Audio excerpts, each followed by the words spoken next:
Busisiwe Mkhwebane has again ordered President Cyril Ramaphosa to take a disciplinary action against Public Enterprises Minister Pravin Gordhan. Now, this for misleading Parliament and establishing a SARS intelligence unit. Mkwebane today released a number of investigative reports in Pretoria. She says Gordhan violated the executive member's ethics code. Mkwebane says he misled the National Assembly when he failed to disclose that he met a member of the Gupta family and associates. Well, the Public Protector says he also misled the State Capture Commission when he said he did not recall having a meeting with them. Not only that, the Public Protector has also found that the SARS intelligence unit, the so-called rogue unit, was established illegally during Gordhan's tenure as SARS Commissioner. Mkwebane says the intelligence unit was established without the involvement of the State Security Agency. Recently, the South African Communist Party's Deputy Secretary General, Sonli Mapayile, made claims that Mkwebane sourced information on cases from rogue intelligence elements.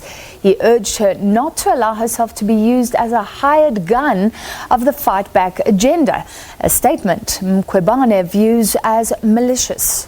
Well, Francis, in fact, let's take a look at that statement by Pravin Gordhan that was released about 2 hours ago by his lawyers, essentially saying that he was not aware that it would be released today. He says no formal notice, correspondence or report from the Public Protector about alleged findings and remedial actions prior to these being announced here at the media briefing today, including on YouTube live stream. So basically, he is saying at the moment that he had no knowledge at all that the Public Protector was going to make these findings known to the media today. All right, so to unpack all of that in that press conference there today is Professor Somadoda Fikeni, who is a political and policy analyst. He joins us on the line a bit later on. We'll also be speaking to Lebahang Peko, who is a senior research fellow at Trade Collective and think tank. She will join us via Skype. But let's start with you, Prof. Thank you very much for your time this evening. Look, there are obviously calls, from the opposition for the president to act against Pravin Gordhan. These are renewed calls, but politically, would it make sense for the president to act now while these findings are being taken to court? Well, I don't think it would make much of a political sense now unless he believed that there is something which was beyond any dispute, which indicated an unethical behavior, which is adding to what initially was reported to him.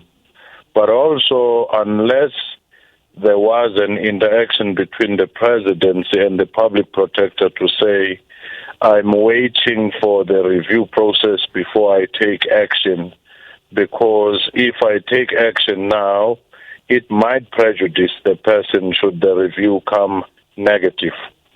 So to that extent, I do think that this is going to be a test case in the laws, in the court of laws, as the process is being reviewed. It is putting on the spot the very same issue of the powers of the Public Protector and the time when the president can intervene or any other structure when the Public Protector has made a pronouncement. Look, obviously the president is adopting a wait-and-see approach, of course. But while, of course, he has already run the risk of being termed as a lame duck president, the opposition, for example, saying that this time around, in a second batch of adverse findings against the now Public Enterprises Minister Pravin Gordhan, the president should be seen to be doing something.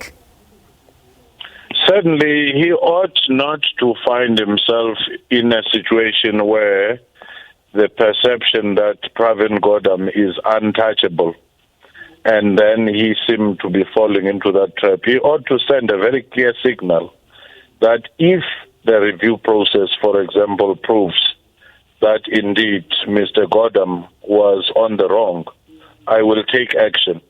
Such a pro-public pronouncement would actually go a long way to take off the steam from the process. But being quiet and allowing the papers, to run with the story, the political opponents. That is what might actually present the president in a weakened state. Yeah. But a bigger conversation, of course, needs to be held though, about the role of the Public Protector's Office. Is her office directing the president on how to act? And if we look at the issues of scope overreach. If the perception was that the Public Protector is only interested in the Mr. Gordhan being removed as the minister, as the only punishment that is needed, then that would be seen as an overreach. But if it allowed the space for the president to see what is the appropriate punishment once every process has been finished, then that should be okay in terms of what is prescribed. But again, the Public Protector also have to balance the many cases which are high profile and political she's dealing with. Because if there is a perception that she is pursuing some cases and is reluctant to deal with other cases, that role is a very political one. Just like the NPA director, Public Protector is always very close to being exposed to politics in terms of her actions. All right, I want to look at, for example, the legal framework around spying. It's obviously a huge debate.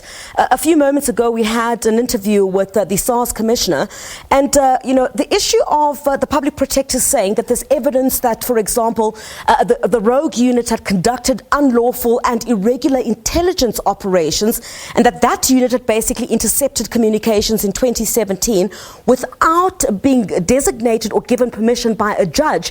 In certain instances, one could perhaps argue, from what I read about what the SARS commissioner was saying, is that in certain instances, exceptional instances, that means could be used to gather the kind of information that they want to gather. But what do you make of this? And what others could also argue is might be an abuse of particular institutions in order to get information against certain individuals? I do think that it is always very important that they clear the matter with a judge to say we intend to collect this data, and this is the prima facie evidence that we have.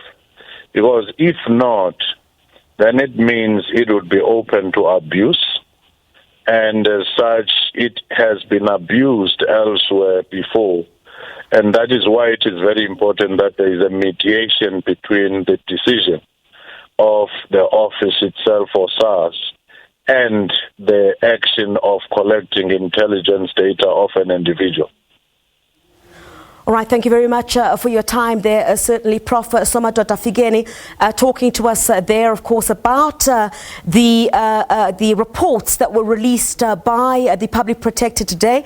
And all of that has got to do in the majority. One of the cases that's being looked at is the damning findings that she has against the now Public Enterprises Minister, Pravin Gordhan. But of course, let's join now one of the other analysts, Lebohang Pheko, who is a senior research fellow at the Trade Collective and think tanks. She's joining us via Skype.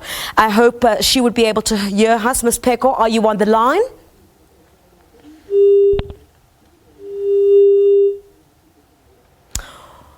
All right, Ms. Lebohang Pheko, are you able to hear us this evening? All right, we'll try and go back to that interview with Lebohang Pheko, as a senior research fellow